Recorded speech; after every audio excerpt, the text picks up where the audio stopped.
Neville Goddard and many other teachers have said that the man who controls his moods controls his destiny. And that's what we're going to talk about today is not only how to control your moods, but what a mental diet means, what it means to control your moods. How do you use your own emotional reactions to figure out where you're actually dwelling and make changes to the type of life that you're leading? So I want to be very clear that when we're getting started, that you have the ability to completely overhaul your life. And when you wake up and you're like, I'm going to do this, I'm tired of living the way that I live. There are things that I absolutely want. And even if you like a certain area of your life, but there's one piece that you're like, I really want to see change in this. I want to get more money. I want a better career. I want to get into the school. I want the love that I want, whatever it is, right? When you say, okay, I'm ready, it's literally you becoming the not only the main character, but the owner of your life, the CEO of your life. You're saying, I'm going to make these changes. I'm going to put in the work. I'm going to actually transform myself, and I'm going to do it through some very simple processes versus making it really overwhelming. And hopefully, my plan is to simplify this whole process for you. Not only the process of transforming your life and using the law of assumption in ways that are practical and actually make sense, but also just to simplify and hopefully unteach, is that a word? Unteach some of the things that you've probably heard that have really confused things, because that was the cycle that I found myself in, right? Like I knew I wanted change. I kept seeking more and more information online, and then I would try to put it into practice, but then be really confused because one person would say one thing and another person would say another. And you may be like, oh, but Cecilia, you're doing the same thing, right? Like I'm getting one message from you that's totally different from another teacher that I listen to. You really have to be able to discern what makes sense to you.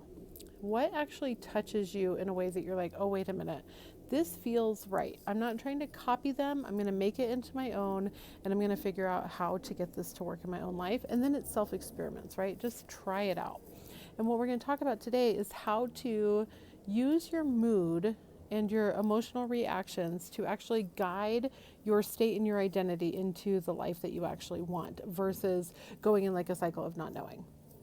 So to start, a mental diet is your like everything going on in your head, the inner conversations you're having, the thoughts you dwell in, the thoughts that kind of loop in your head, the things you visualize, what you're preparing for. It is your perception of the world.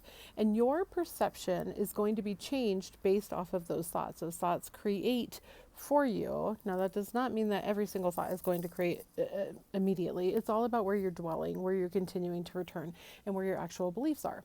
So when you are completely unconditioned, which that is the I am state, right? I am is there's no conditions. You just are. There's nothing wrong. It is perfect. It's in this present moment that I just am who I am. When you start adding the conditions, that is kind of essentially your mental diet. It's the place that you're dwelling. I am in poverty. I am sick. I am healthy. I am loved. I am unloved. I am worthy. I am unworthy. All of the things that you put behind this I am. Because remember, I am is the name of God. I am is the name of our source, of our divinity. I am is you, completely unconditioned by anything of this human stuff that's going on here. So then when you start to condition that, that's what you actually get back from the world. So when you're conditioning, I am unworthy, I am unloved, I am ignored, I am whatever else it is, right? That's what you start to get back from the world. Your mental diet is what is actually framing what you're receiving. It's like what's putting out into the mirror for it to be reflected back to you. It's your vibration. So then when you want to change that, I think a lot of people, and I did as well, jump into a now I can't have any negative thoughts. I have to do a mental diet where I have no negative thoughts and I have to push them all out of my mind. And if you're anything like me, it created this like horrific mental battlefield where I was completely frustrated, totally going in like cycles of just like, I would try to do a mental diet and pay attention to it. And I would try to change my thoughts. And instead I was denying like how I actually felt. And that denial was actually just affirming what was continuing in my life. So if I'm trying to deny my thoughts and I'm fighting with myself, my true feeling is still, this is still happening. I'm not getting what I want in this present moment. I'm not the person I want. I'm not having the experiences that I want to have. And so, what I recommend doing is spending 24 hours where you just pay attention to the thoughts that are going on in your head. What pops into your mind when you first wake up in the morning? What do you think when you look in the mirror? When you're driving to work, what are you doing? If you are anything like me, it's so ridiculous, but I would have these mental arguments with just about anybody in my life. My boss, my colleagues, my spouse, my friends, like almost everything that I was going through in my own mind was this like inner argument with people, or this inner a lot of times it was an inner rejection, right? Where maybe I had somebody that I wanted to feel love from, and instead my inner conversations was all the ways that they could not show me love and all the ways that they didn't want to show me love. And I stopped one day after paying attention and was like, okay, this is not working. Me denying these feelings is not working. I'm not getting anywhere and I feel like crap. So I want to make some changes. So you spend 24 hours and you just pay attention. I want you during that 24 hours to also tie it to the ways that you're actually like experiencing things in life. So I could see like my mental arguments with my boss were actually playing out at work. Maybe it wasn't parroted, although sometimes it was parroted, which I was like, wow, this is crazy. But this is actually parroted from a mental argument that I had 2 days ago in my own head with the same person. But so when you start to pay attention, look at the trends that are in your life. So maybe you feel like people in your life are always hypocrites and you're kind of having mental arguments ready for them to be a hypocrite towards you. And then you start to notice, well, dang, like I'm seeing this behavior in my parents. I'm seeing this behavior in my spouse. I'm seeing this behavior in my boss. And then you can start to say, well, okay, so logically, if I'm seeing this behavior everywhere, is it coming from my thoughts? Is it because of the way that I'm dwelling, my own mental diet? And the answer is likely yes, right? Of course, like you can tie these things together. I've tied many together. I look at it from a very logical lens of I can see where my beliefs with this person is actually what I'm receiving in the world. So then the second step, the next day, is to say, okay, what would I choose to believe? What is the outcome that I actually want? What would I like to experience in life? If there was a solution to this, what would it be? So like for the example of your boss, what would it feel like if instead I caught myself and I just said, I don't want to do that anymore. I appreciate that thought. I don't have to believe every thought that I have because they just pop in from who knows where.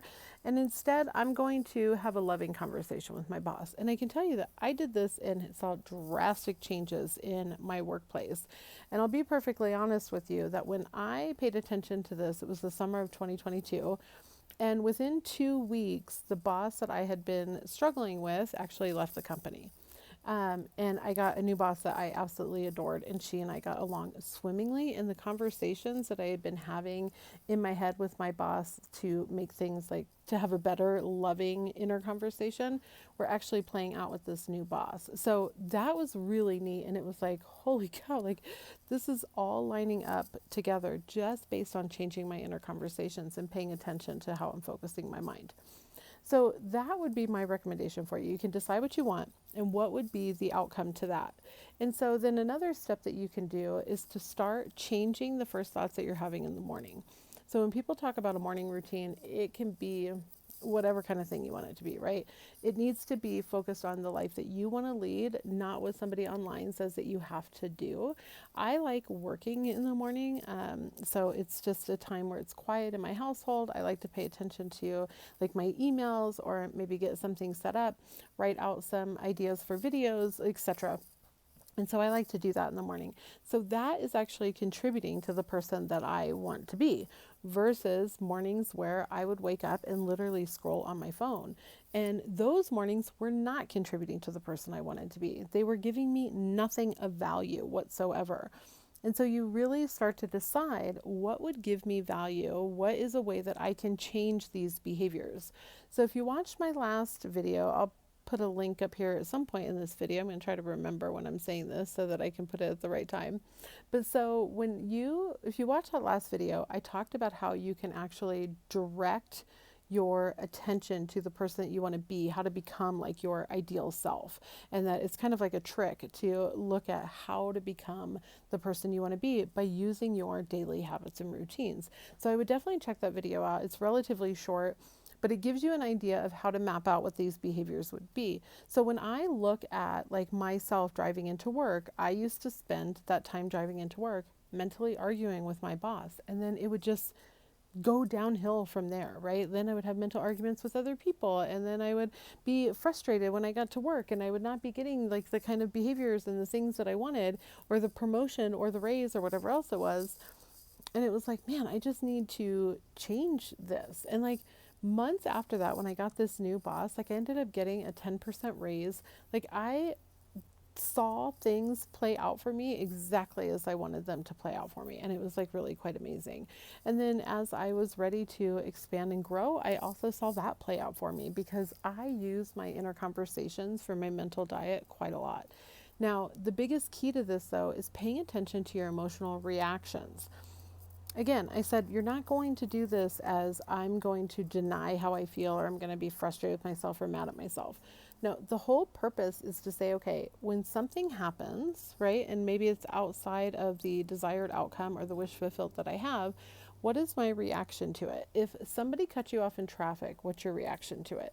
If somebody sent you a message, like a text message, and all it says is K, what's your reaction to it?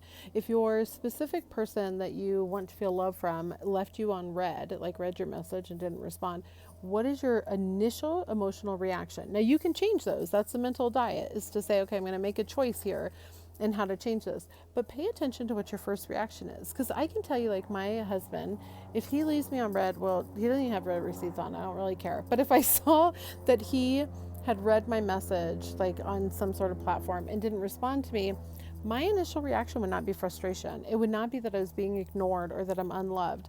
My initial reaction would be like, oh, he's in the middle of something. Or crap, like he didn't see this. Like sometimes I do that where like my phone will register that I read a message, but I didn't actually read it. And I don't see it until later. Or I'm in the middle of something. Like I'm stopped at a stoplight, I see it, and I'm like, oh crap, I got to respond to that later. The lights turn green. Those are my perceptions. They're based off of my internal feeling of being loved and desired within my relationship. So I don't concern myself with that. Now, if my reaction was like, oh my gosh, he's, hates me and he never wants to talk to me again and he must be out with another woman and blah, blah, blah, blah, blah, that then would tell me, okay, what's going on internally? What is the crap that I'm dealing with internally that's creating this type of reaction in me? Because remember, everything starts with you. But these are ways to become curious with your own reactions and use those for key insight in the behaviors that you have and the life that you're getting. Now, kind of feel like I'm giving a lot in here for like this video, not even hitting the 13 minutes yet. Part of that is learning how to regulate your emotions. So if you have, let's say, this initial, he hates me, he never wants to talk to me again feeling, and you say, no, I'm not allowed to feel that way. I'm not allowed to think that way. I have to stop it right now. And you get frustrated with yourself and you're like, I can't believe that I'm even thinking that and I'm doing this to myself. That's really not contributing to you being this person that you want to be. It's not contributing to you having the life that you want to lead. Instead, it's learning tools to calm yourself, to regulate your nervous system so that you can calm down and look at the experience from a new light. Okay, and that's using breathing exercises, physically moving your body, going through what I call like a logic tree, which I'll get through in a different video. If you're really curious, like what this like logic tree is that I use, I've also called it a logic loop. Leave me a comment down below. I'll make sure to make a video if you're interested in it. It's a really neat way of like going through your thoughts logically so that you can come to like kind of a new perspective at the end of it. And then it also gives your mind some questions so that you're not just kind of focused on the spiral. Because essentially what we're trying to do is learn how to stop the spiral. So I hope that you found this video helpful. Mental diet and moods is one of the most important things that you can ever focus on when you're trying to change your life, because you need to be so laser focused on this end goal and be so much of a leader in your own life and take control over your life, your emotions, your reactions, the way that you're doing things, that you can't see anything else but that end. If you would like help getting to this point, if you're like, man, I've tried to do this for years, I just can't get there, I have a course right now that's running. Next week is moods, like we're literally talking moods and mental diet. It's live training sessions. You get one-on-one access. You can discuss with me kind of the things that you're having issues with, ask your questions. I guess I shouldn't say one-on-one, although in our discussion board you can have one-on-one and you can always email me. But it's live group training sessions for us to really learn how to expand into controlling our moods and being laser focused on our desired outcome so that you know that every single day you're working towards that and you don't have the concerns that you have or the back and forth. So I hope that this was helpful. If you have any questions, leave them in the comments below. If you have not already, definitely please subscribe if you liked this type of content. I am really looking forward to doing more of this series and starting to demystify and simplify the law of assumption and make it actually usable in your own life. Like, I have practical ways of using this because I actually think it's a very practical law that works remarkably well, especially once you take out the confusing bits of it. So I'll leave a link down below if you have any interest in the course. If you have any questions, leave them in the comments or definitely shoot me an email. It's unleashinghappiness@ceciliahendricks.com.